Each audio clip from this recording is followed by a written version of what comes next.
Good morning all of you. हमारे news channel geography junction में आपका हार्दिक स्वागत है।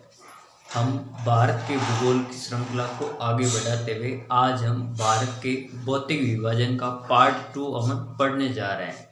पार्ट 2 में अपन सबसे पहले पढ़ेंगे हिमालय का प्रादेशिक विभाजन, जो सिडनी बुराड ने किया था उसका विश्लेषण करेंगे। फिर अपन पढ़ेंगे उत्तर का विशाल मैदान व प्रायद्वीपीय पठार व तीसरा भाग अपन पढ़ेंगे तटीय मैदान व द्वीप समूह। यानी इन सब के बारे में अपन फिजिकल डिवीजन ऑफ इंडिया के बारे में पढ़ेंगे। तो सबसे पहले हम शुरुआत करते हैं कि हिमालय का प्रादेशिक विभाजन। तो सबसे पहले है कि हिमालय का जो भौतिक विभाजन अपन ने पढ़ा था, आज हम पढ़ लेते हैं प्रादेशिक विभाजन। तो हिमालय का जो प्रादेशिक विभाजन है उसका सिडनी बुराड ने किया था। हिमालय का प्रादेशिक विभाजन सिडनी बुराड ने किया था और हिमालय को उन्होंने 4 मुख्य रूप से मुख्य भागों में बांटा था। एक का नाम है पंजाब हिमालय, दूसरा है कुमाऊं हिमालय, तीसरा है नेपाल हिमालय और चौथा है आपके असम हिमालय। तो इनमें सबसे छोटा कौन है, सबसे बड़ा कौन है? तो अपन बात करते हैं सबसे बड़े हिमालय के जो भाग हैं प्रादेशिक, वो है आपका नेपाल हिमालय, लगभग 800 किलोमीटर क्षेत्र में विस्तृत है। और सबसे छोटा भाग है जो कुमाऊं हिमालय, जो 320 किलोमीटर में फैला हुआ है। अब अपन बात करते हैं सबसे पहले हिमालय की बात करते हैं। जैसे अपन विस्तार करते हैं कि जो पंजाब हिमालय है इसे अपन हिमाचल हिमालय या कश्मीर हिमालय भी कहते हैं। क्या कहते हैं? पंजाब हिमालय को कश्मीर हिमालय, पंजाब हिमालय या हिमाचल हिमालय भी कहते हैं। इसका नाम पंजाब है, लेकिन ये पंजाब में क्षेत्रफल में फैला हुआ नहीं है।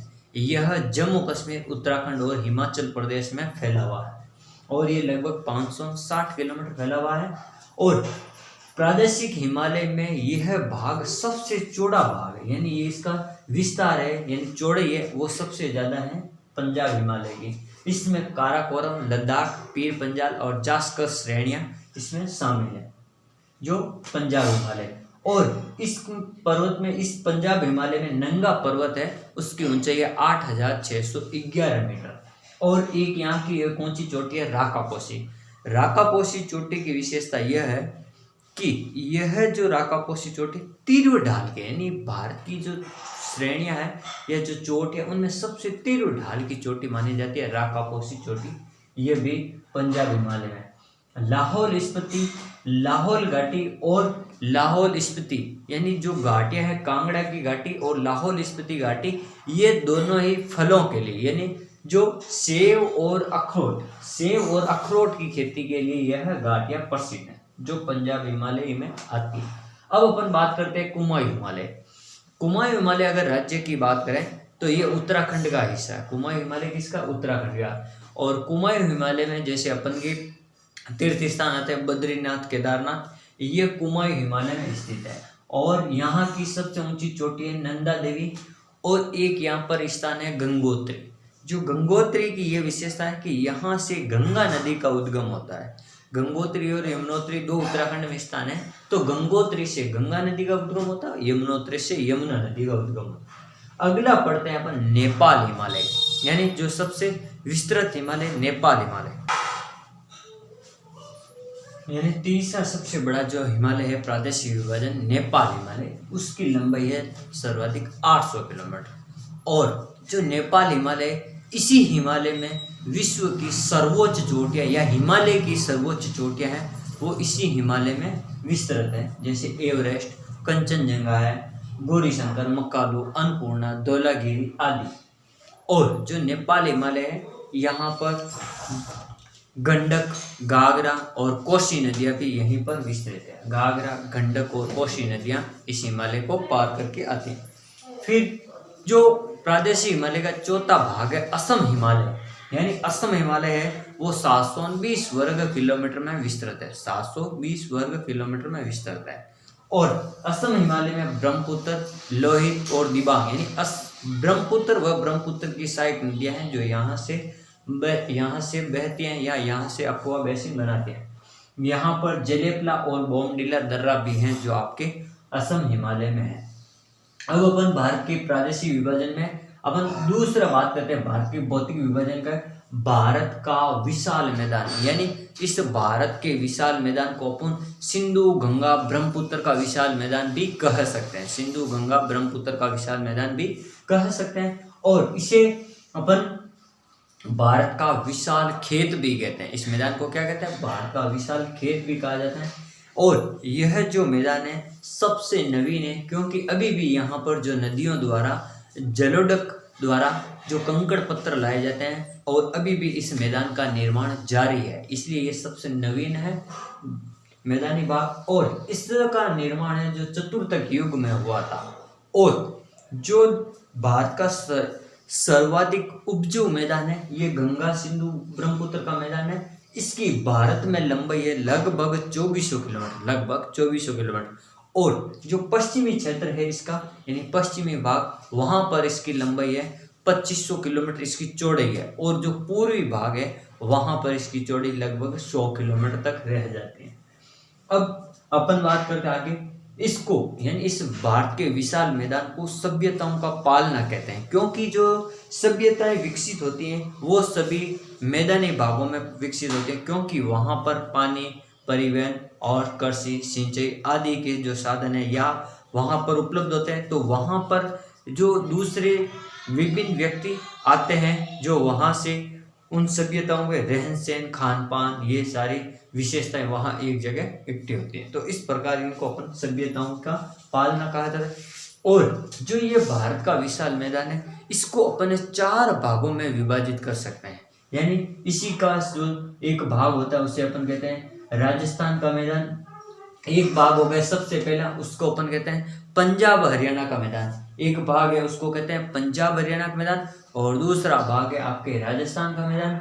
तीसरा भाग है गंगा का मैदान। और चौथा भाग है असम ब्रह्मपुत्र का मैदान, यानी असम ब्रह्म। यानी जो पंजाब और हरियाणा में जो भाग फैला हुआ है, यानी जो मैदानी भाग है, उसे अपन पंजाब हरियाणा का भाग कहते हैं। और जो राजस्थान में फैला हुआ भाग है तो उसे अपन राजस्थान का मैदान कहते हैं। और गंगा यानी उत्तर प्रदेश, बिहार, पश्चिम बंगाल और झारखंड, यहाँ जो भाग फैला हुआ है उसे अपन गंगा का मैदान कहते हैं। और ब्रह्मपुत्र यानी असम क्षेत्रफल में, यानी असम राज्य में जो ब्रह्मपुत्र नदी के आसपास का जो मैदानी भाग है जहाँ कृषि के लिए उपजाऊ भूमि है, उसको अपन कहते हैं ब्रह्मपुत्र या असम का मैदान। अब सबसे पहले अपन बात करते हैं, जैसे पंजाब हरियाणा के मैदान में गेहूं और चावल की खेती सबसे ज्यादा होती है और वहां पर नहरी सिंचाई द्वारा भी ज्यादा खेती होती है। और राजस्थान का मैदान, यहाँ पे कुएं, नलकूप, इनसे ज्यादा खेती होती है इस मैदान में। फिर अपन गंगा के मैदान की विशेषताएं बात करते हैं, तो गंगा के मैदान इतना बड़ा है कि इसको भी अपन पुनः उपविभाजन की दृष्टि से 3 भागों में बांटते हैं। पहला ऊपरी गंगा का मैदान, फिर मध्य गंगा का मैदान और निचले गंगा का मैदान। यानी जो गंगा के मैदान को भी अपन 3 भागों में अलग अलग बांट सकते हैं। फिर अपन बात करते हैं ब्रह्मपुत्र, यानी ब्रह्मपुत्र नदी या ब्रह्मपुत्र या असम के मैदान की बात। इसमें एक ब्रह्मपुत्र नदी है जो पूर्वी यानी भारत के जो पूर्वांचल की पहाड़ियां, वहां पर एक तीक्ष्ण कटक बनाती हुई, और ये जो नदी है ब्रह्मपुत्र, यह एक विश्व के सबसे बड़े नदीय द्वीप यानी माजुली द्वीप की विशेषता, यानी माजुली द्वीप को बनाती है। यानी एक ऐसा द्वीप जो नदी के बीच में बसा हो, उसे अपन कहते हैं माजुली द्वीप। और ये विश्व का सबसे बड़ा नदीय द्वीप कहलाता है।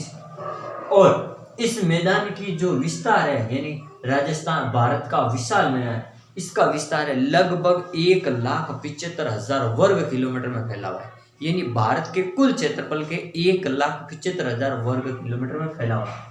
अगली विशेषताओं की बात करते हैं, तो इसमें क्या होता है, यानी हिमालय के दक्षिण वाले और भारत के इस विशाल मैदान के कुछ विशेषताएं, कुछ शब्दावली, जैसे अपन बात करते हैं कि बांगर या बाबर या तराई या खादर, इनकी अलग अलग विशेषताएं इन शब्दों की। सबसे पहले अपन बात करते हैं कि बाबर प्रदेश, यानी जो शिवालिक हिमालय के दक्षिण का जो भाग है, वहां पर 8 से लेकर 16 किलोमीटर की एक चौड़ी पट्टी है, जहां पर बड़े बड़े पत्थर, यानी जो नदियों के जो जलोढ़ होते हैं वो बड़े बड़े पत्थर है, वहां पर आके इकट्ठे हो जाते हैं। और उस भाग को अपन क्या कहते हैं, बाबर बाग कहते हैं। और बाबर बाग की ये विशेषता कि इन बड़े बड़े पत्थरों के बीच में नदियां लुप्त हो जाती है, यानी जो नदी का पानी है वो हमें दिखाई नहीं देता है। तो अपन इस बाग को अपन कहते हैं बाबर, और इसमें नदियों का पानी लुप्त हो जाता है। अपन ये भी कह सकते हैं गुम्फित नदी वाली बाग या सिचुएशन या वो स्थिति हो जाती है यहाँ पर।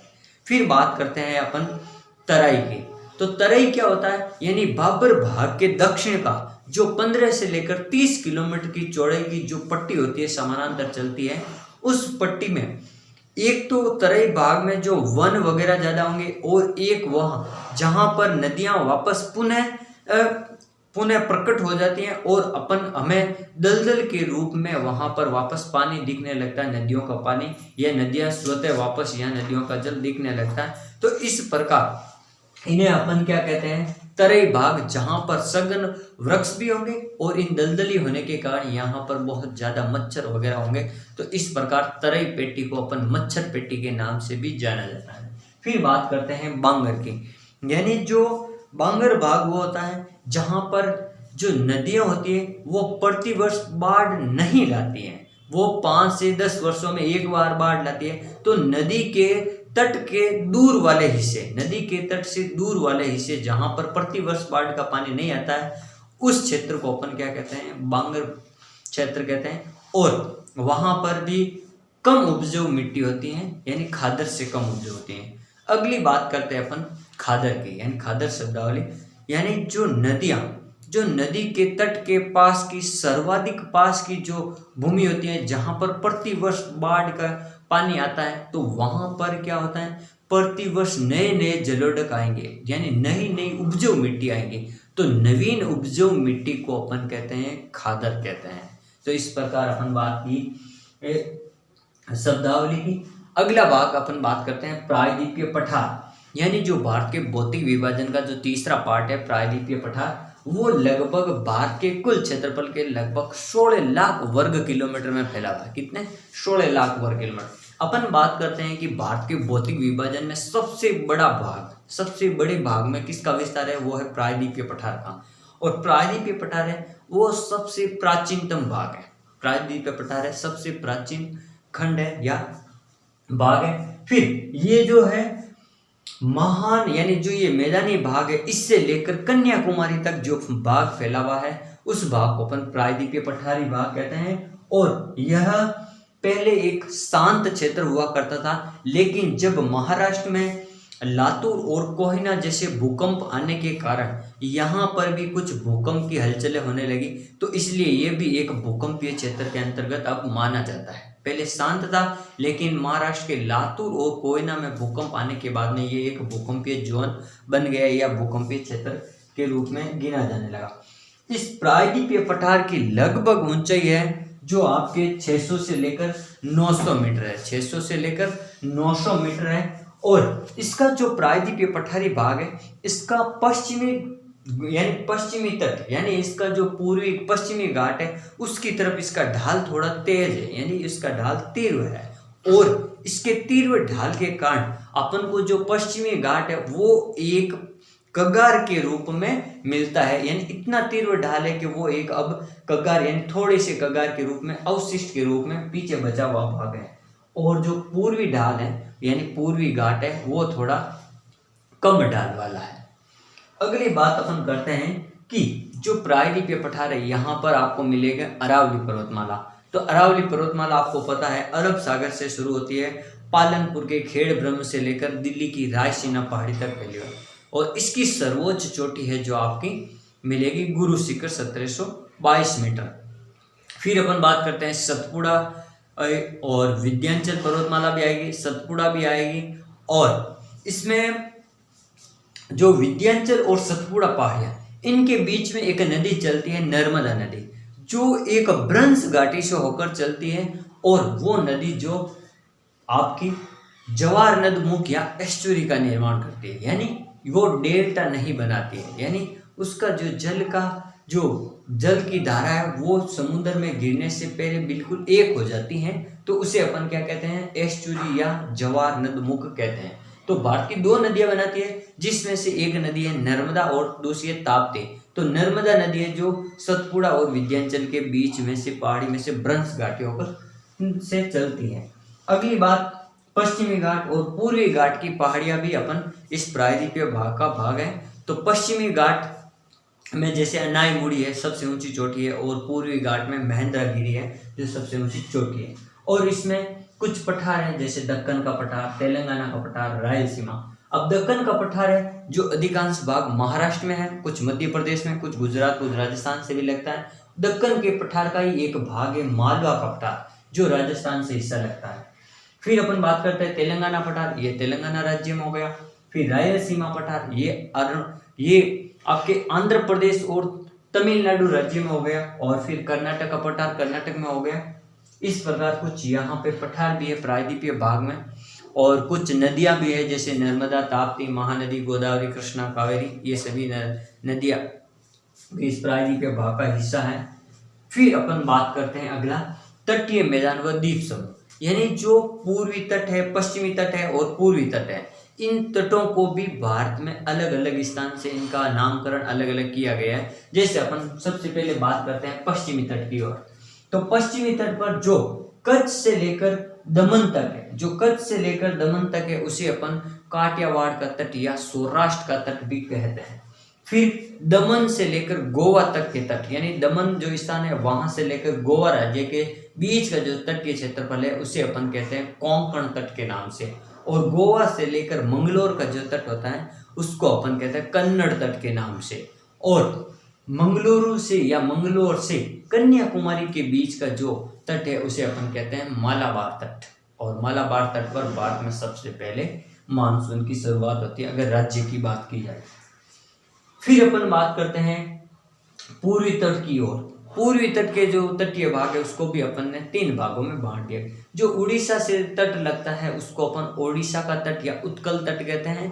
और जो उड़ीसा से लेकर आंध्र प्रदेश के बीच में जो तट लगता है उसको आंध्र तट या गोलकुंडा तट या काकीनाडा तट के नाम से भी जाना जाता है। और फिर तीसरा आता है आपके कोरोमंडल तट, जो आंध्रा से नीचे से लेकर कन्याकुमारी तक फैला हुआ है तमिलनाडु के जो क्षेत्र में, वो है आपका कोरोमंडल तट। इस प्रकार जो अपन ने पढ़ा तटीय मैदान। अब होते हैं कुछ द्वीप समूह, जैसे अरब सागर में है यहाँ पर लक्षद्वीप समूह। जो लक्षद्वीप समूह जो है वो परवाल भित्ति से संबंधित है, यानी परवाल से उनका निर्माण, यानी जो समुद्री छोटे छोटे जीव होते हैं उनसे उनका निर्माण। और फिर अपन बंगाल की खाड़ी में बात करते हैं तो अंडमान निकोबार के जो द्वीप समूह है, यानी बहुत सारे बड़े छोटे द्वीप समूह हैं अंडमान निकोबार के, वो पाए जाते हैं बंगाल की खाड़ी में। और अंडमान निकोबार द्वीप समूह है जो एक जैव रिजर्व क्षेत्र भी है ग्रेट निकोबार में सबसे बड़ा है। इस प्रकार अपन ने पढ़ा भारत का भौतिक विभाजन का पार्ट 2 और थैंक यू।